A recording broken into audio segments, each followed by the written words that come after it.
কক্সবাজার সফর শেষে ICC champions trophy আজ ঢাকায় প্রদর্শিত হচ্ছে। বেলা 11টা থেকে বসুন্ধরা শপিং কমপ্লেক্সে ট্রফি প্রদর্শনী শুরু হয়, যা চলবে রাত 8টা পর্যন্ত। ট্রফিটি বিশ্ব ভ্রমণের অংশ হিসেবে 9 ডিসেম্বর ঢাকায় আসে। এর আগে কক্সবাজারে প্রদর্শিত হয়। 13 ডিসেম্বর শেরে বাংলা স্টেডিয়ামে ট্রফি প্রদর্শনীর পরিকল্পনা রয়েছে।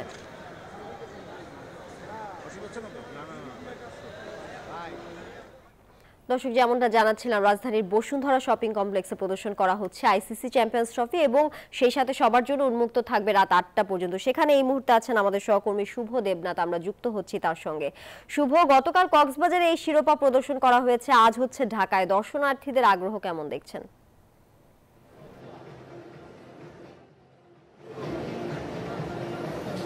তানিয়া, ধন্যবাদ আপনাকে। সকাল থেকে আমরা দেখছিলাম সারিবদ্ধভাবে এক এক করে দর্শনার্থীরা প্রবেশ করছে এবং যে কাঙ্ক্ষিত ট্রফি, সেই ট্রফির সঙ্গে তারা সেলফি বন্দি করে রাখছেন মুহূর্তটা আমরা এখনও দেখতে পাচ্ছি। দর্শকরা আসছেন এবং তাদের যে ট্রফির সঙ্গে সময়টা ভাগাভাগি করে নিচ্ছেন, ট্রফির সঙ্গে ছবিটা ফ্রেমবন্দি করে নিচ্ছেন। আমরা দেখছি বসুন্ধরা শপিং মলে সকাল থেকে কিন্তু মানুষের ঢল নেমেছে। সে কারণে একটি গেট না, 4টি গেট দিয়ে দর্শনার্থীরা ভেতরে প্রবেশ করছে এবং এখানে যারা নিরাপত্তা কাজে নিয়োজিত রয়েছে তারাও কিন্তু কিছুটা বেগ পেতে হচ্ছে, আমরা সেটিও দেখতে পাচ্ছি। শুধুমাত্র এই ট্রফি প্রদর্শনীর জন্য এখানে মাস্কটের ব্যবস্থা করা হয়েছে, সে সঙ্গে ভিন্ন খেলার ও গেমসেরও ব্যবস্থা করা হয়েছে, সে সঙ্গে পুরস্কারও রয়েছে। সে কারণে দর্শকদের আগ্রহ রয়েছে। আমরা এমনও দেখেছি ঢাকার বাইরে থেকে, নড়াইলের থেকে অনেকে এসেছেন চিকিৎসার জন্য। আসলে তাদের মূল লক্ষ্য ছিল এই ট্রফিটা নিজ চোখে একবার দেখা এবং সেই ট্রফির সঙ্গে নিজেদের মুহূর্তটা ফ্রেমবন্দি করে নেওয়া। মাস্কটকেও দেখতে পাচ্ছি, যে মাস্কটকে ঘিরে দর্শক আগ্রহ রয়েছে, সেই মুহূর্তটাও অনেকে ফ্রেমবন্দি করে রেখে দিতে চাচ্ছে। কারণ এমন মুহূর্তটা বাংলাদেশ সবসময় আসে না। এর আগে ওয়ানডে বিশ্বকাপ ট্রফি আসলে প্রথমবারের মতো চ্যাম্পিয়ন্স ট্রফি বাংলাদেশে এসেছে, যার শুরু অর্থাৎ টুর্নামেন্ট যেটি 1998 সালে শুরু হয়েছিল এবং সেই টুর্নামেন্ট ঘিরে কিন্তু বাংলাদেশে প্রথম আসরটা বাংলাদেশে হয়েছিল। এরপরে আরও 7টি আসর হয়েছে। বাংলাদেশ এর আগে অর্থাৎ 2017 সালে যে চ্যাম্পিয়ন্স ট্রফি হয়েছিল ইংল্যান্ড এবং ওয়েলসে, সেখানে বাংলাদেশ সেমিফাইনাল খেলেছিল মাশরাফি বিন মুর্তজার নেতৃত্বে। সেসব ঘিরে কিন্তু দর্শকদের আগ্রহ রয়েছে বাংলাদেশ এবার ট্রফি জিতবে, এমনকি অনেক আশা করছি যদি ওয়ানডে ফরম্যাটে খেলা সেটি দেখানো। তার সঙ্গে দেখানো হচ্ছে যে ভিন্ন যে গেমসের আয়োজন করা হচ্ছে, ক্রিকেট যে গেমস সেটা আমরা দেখতে পাচ্ছি এবং সেখানে কেউ রান করলে কিংবা ভালো ব্যাটিং করলে তাকে পুরস্কারও দেওয়া হচ্ছে, এমনও কিন্তু আয়োজন রয়েছে। তার সঙ্গে ভিন্ন আয়োজনও ছিল, আমরা সকাল থেকে সেটিও দেখতে পাচ্ছিলাম।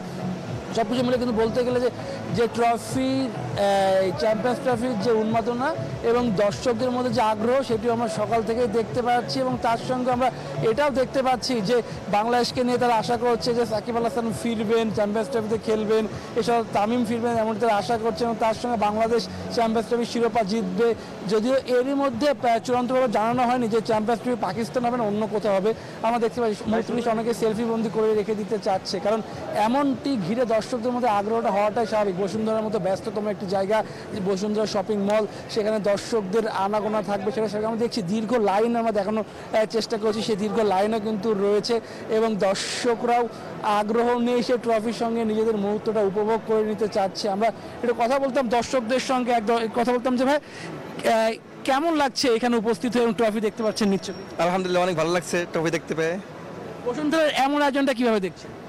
জি, বসুন্ধরা শপিং মলে এমন আয়োজনটা আপনি কিভাবে দেখছেন? অনেক ভালোভাবে দেখছি, মানে অনেক ভালো লাগতেছে নিজের কাছেই, আলহামদুলিল্লাহ। আমরা দেখবো অনেক দর্শক রয়েছে। ভাই একটু কথা বলতাম আপনাদের সাথে, কেমন লাগছে সারিবদ্ধভাবে ট্রফির সঙ্গে সেলফি বন্দি? ফার্স্ট টাইম ছবি তুলবো, আগে কখনো এরকম এক্সপিরিয়েন্স হয় নাই, এই ফার্স্ট টাইম আসলাম, ছবি তুলবো এই আর কি। এবার কি আশা করছেন বাংলাদেশ চ্যাম্পিয়ন্স ট্রফি জিততে পারে অথবা সেমিফাইনাল খেলে? থাকবে, বাংলাদেশের সাপোর্ট থাকবে সবার আগে, আশা থাকবে বাংলাদেশই চ্যাম্পিয়ন্স ট্রফি জিতবে, এইটাই আর কি। দর্শকরা বলছিল যে এমন আয়োজনের সাক্ষী হতে পারে, তারা উচ্ছ্বাসিত এবং এমন আয়োজন তারা দেখতে চাই এবং সব কিছু মিলে কিন্তু বসুন্ধরা শপিং মলের যে উন্মাদনা সেটি চলছে, সন্ধ্যা পর্যন্ত চলবে এবং তারপরে আগামীকাল মিরপুরে কিন্তু ট্রফি প্রদর্শিত হবে, এরপরে সাউথ আফ্রিকার উদ্দেশ্যে ট্রফিটি চলে যাবে। এই ছিল বসুন্ধরা থেকে আমার কাছে এখন পর্যন্ত সর্বশেষ। তানিয়া, শুভ, ধন্যবাদ আপনাকে যুক্ত থাকার জন্য।